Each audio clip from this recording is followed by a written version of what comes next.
Hello. Welcome to week, I think, 8. Are we in week 8? I think so. Fairly easy week this week. You have one PowerPoint or grammar PowerPoint on comma splices, fragments, and run-ons.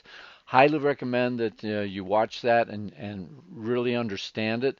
Also recommend that you read in your Keys for Writers book, that section, which is listed on the syllabus, because in class, when I give this lecture, it's a fairly long lecture because of doing a lot of work on the whiteboard and because of exercises we do on a site called Chomp Chomp.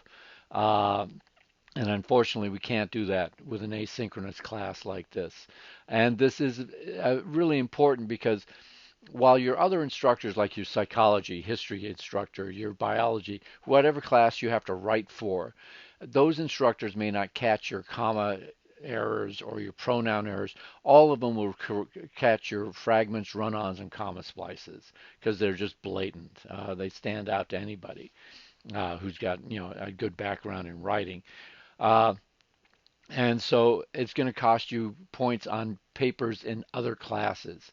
So make sure you're good with that. It also, when you get out in the corporate world, those type of mistakes really stand out. You send a report up to your supervisor, your VP, and there's fragments or comma splices, run-ons.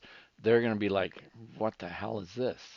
So you don't want to be making those mistakes when you get out, into the real world.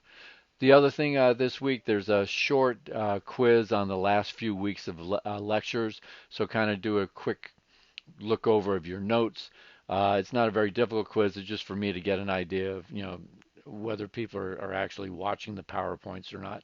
And the last thing is I've opened up the discussion forums. I've deleted all of the comparison essays and replies that were in those discussion forums. So they're blank discussion forums again to upload your cause and effect papers and do the peer editing. It's the same as last time, same instructions, same questions. Uh, I highly recommend. I'm opening it up a week earlier because I realized last time there were people who got it in the last minute, which does nobody any good, neither the person who uploaded it or the people who needed those people to peer edit their papers. So do your best to get your rough draft up this week so that people can peer edit it and get you the information back early next week at the latest so that you can actually do a revision. The writing process is not the rough draft process. That's not where real writing happens. The really good writing happens in revising. And so you want to spend some time on that. All right, so that's it. The three things: the PowerPoint, the quiz, and then get your rough draft uploaded for your cause and effect paper. All right, I'll see you in a week.